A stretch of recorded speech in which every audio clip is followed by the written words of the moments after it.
Kalau udah mau tidur ya jangan main HP. Sebelum tidur nonton story. Terus ketika tidur gak berkualitas, saya stres. Bukan karena kamu main HP sebelum tidur. Jadinya matamu itu masih termemori dengan cahaya. Sehingga otakmu gak bisa tenang, gak bisa mencapai deep sleep. Itu salahmu main HP sebelum tidur. Oh no. Udahlah, yang penting badanku masih bagus, gak perlu olahraga lah. Ya padahal kalian harus tahu di masa tua kita mengalami keropos tulang dan keropos otot itu setelah usia 40-20%. Itu alasan kenapa banyak orang tua itu sering meninggalnya di WC. Karena kepleset. Ketika kepleset itu patah tulang femurnya. Ketika kepleset patah tulang femur, kebentur kepalanya. Nah ketika tulang femurnya patah tuh jadi trombus menyumbat otak jadi stroke. Yang disalahkan WC-nya, jangan mandi malam-malam, tolol. Nah, terus gimana dok supaya tua kita tidak kepleset? Ya makanya ketika Anda muda, latihlah angkat beban. Sehingga otot di leg, quadriceps, quads, ada 4 dan hamstring, itu gede. Sehingga ketika tua, ketika kita mengalami atrofi otot, massa otot kita masih ada. Sehingga ketika kekuatan otot kita masih ada dan tidak kropos. Jadi tulang kita masih kuat densitasnya. Tidur itu tidur terbaik adalah tidur saat malam, Bung Bos. Tidur saat malam. Iya, jadi tidur saat malam itu tidak bisa dirapel atau digantikan oleh tidur siang. Kenapa? Karena saat malam mayoritas organ tubuh kita tuh melakukan yang namanya recovery. Jadi ketika kamu tidurnya berantakan di saat malam, contoh tidur malam minimal tuh 6 jam. Terus 6 jam. kamu tidur 4 jam karena industri kreatif kan. Iya, Deadline dari Viniar, ya kan harus Parah. ngedit, salah revisi tata bengek kalau nggak dibayar. Benar. Betul. Pasti stres kan? Stres. Itu akan menyebabkan masa tuanya stroke. Yang kita lupa adalah saat malam itu kita ngerasa aku begadang atau kita tidur 4 jam, 3 jamnya kurapel saat siang. Iya. Tidur saat siang hanya mengistirahatkan otak secara temporer, walaupun otaknya tetap bergerak, tetapi tidak membuat tubuh itu recover.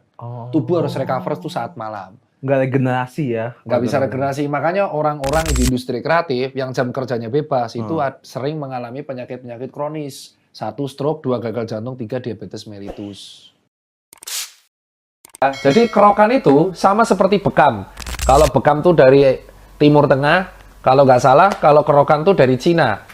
Nah, kerokan itu adalah kalau dilakukan dengan benar, itu adalah sama aja kayak masas sport relaksasi pada otot.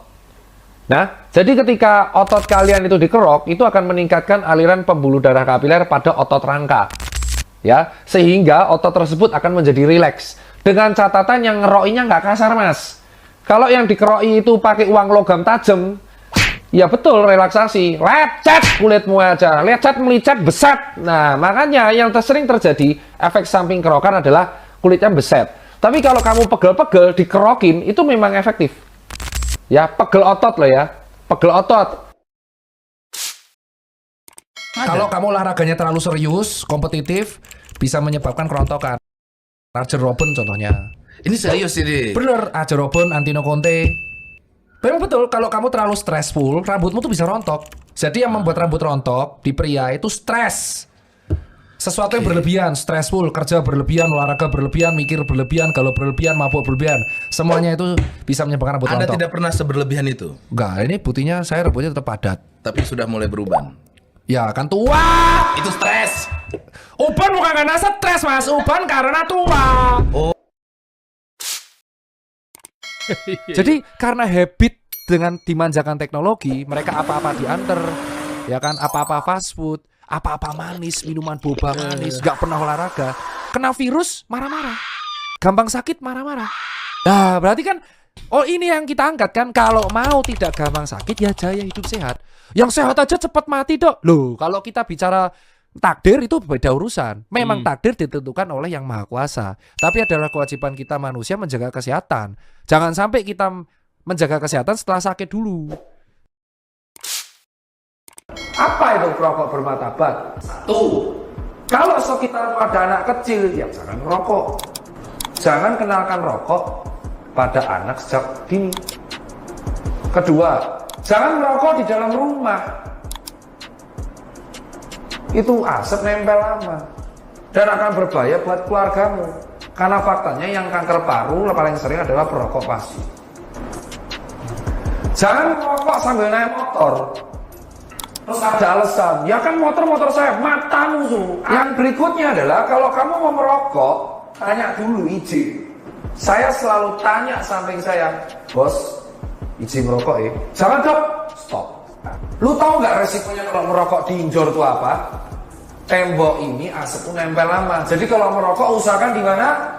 Outdoor. Mitos atau fakta? Apakah bau badan karena keturunan?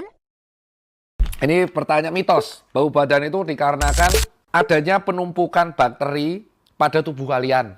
Dan bau badan itu merupakan salah satu ciri khas bahwa tubuh kalian ada kelainan metabolik. Kayak diabetes, kolesterol tinggi, itu ada bau badan yang khas. Nah, tapi kalau bau badek, bau busuk, dan amis, itu artinya keringat kalian itu bercampur dengan bakteri, terutama di leher dan daki kalian. Jadinya baunya kecut, apek, asem, ya nggak enak. Dan orang bau badan, itu kalau ditegur, memang akan selalu menyangkal. Aku nggak bau kok. Ya iya, tapi orang lain sekitarmu yang membau awakmu, kui mambu ra enak. Itu adalah kelainan metabolik. Diatasi kawan-kawan. Gimana badan kurus jadi gemuk? Saya sudah makan banyak, tapi tidak gemuk-gemuk. Jawabannya itu ada 3. Yang pertama, kamu harus latihan angkat beban. Karena gemuk secara sehat itu adalah meningkatkan massa otot. Oke?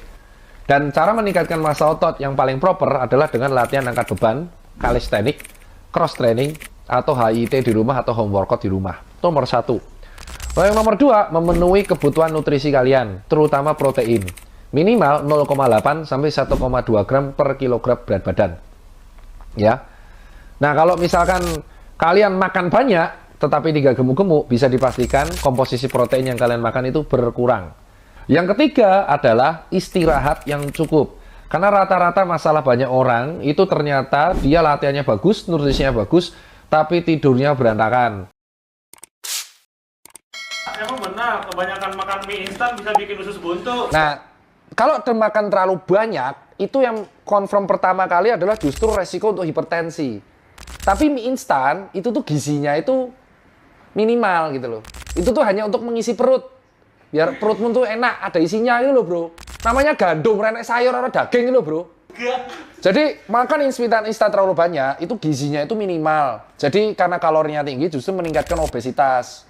Makanya makan mie instan itu ya di momen-momen tertentu kalau urgent. Bukan tiap hari, 4 tiap hari. Tiap sekali porsi 4 itu. Terus bumbunya ini kan natriumnya tinggi. Nah, kalau kamu makan natrium terlalu tinggi terus-terusan dalam waktu yang lama, bisa meningkatkan resiko hipernatremi dan hipertensi. Gitu, bosku. Nah, ini kebanyakan makan telur bisa bikin bisulan. Sebenarnya kalau disebut bikin bisulan, bisul itu kayak folikulitis, itu adalah infeksi. Karena adanya komedo-komedo atau higienitas kulitmu tuh nggak bersih sehingga menjadi infeksi bakteri di situ. Jadinya ada bisul ada matanya karena infeksi gitu. Jadi bisul itu karena infeksi bakteri. Bukan karena telur ya Pak? Bukan karena telur, karena infeksi bakteri. Gitulah, kebetulan aja terjadi hal yang sama gitu. Jadi kebanyakan berapa Pak? Ya nggak apa-apa aja. Jadi karena kulitmu itu penuh dengan bakteri, makanya terjadinya adalah gatal-gatal. Kebetulan aja lagi makan banyak telur, jadi nggak ada hubungan secara langsung. Gimana caranya berhenti ngerokok nih? Mungkin banyak banget orang yang kesusahan dan struggle sekarang. Orang ngerokok tuh keras kepala. Udah dokter ngerokok lagi. Itu kan aku kan. Dan banyak loh, banyak. Banyak ya. Dan nakes, jadi nggak hanya dokter, perawat itu ada. Dokter, nakes, cowok, rokok, tetap aja. Iya. Keras kepala. Jadi mau dibilangin siapapun, dia akan tetap keras kepala. Itu aku. Akhirnya aku nekat nggak ngerokok terus tuh sejak saat itu. Karena para perokok yang belum bisa berhenti, setidaknya tuh olahraga dulu. Supaya tahu ya. Supaya tahu kondisi fisiknya gitu. Jadi yang penting adalah olahraganya itu akan mengurangi dampak buruk rokok. Aku ada jurnal udah aku share di Twitter. Jadi latihan kardio dan latihan rutin, apapun kegiatan yang meningkatkan kardio, itu mengurangi dampak buruk rokok. Oke. Jadi nanti lama-kelamaan dia akan sadar sendiri, coba berhenti sendiri. Jadi dia kesadaran sendiri, wah rokok kok tetap segini stuck ya. Akhirnya dia berhenti ngerokok, pace-nya jadi kenceng. Terima kasih sudah menonton. Semoga bermanfaat. Dan sampai jumpa di video selanjutnya.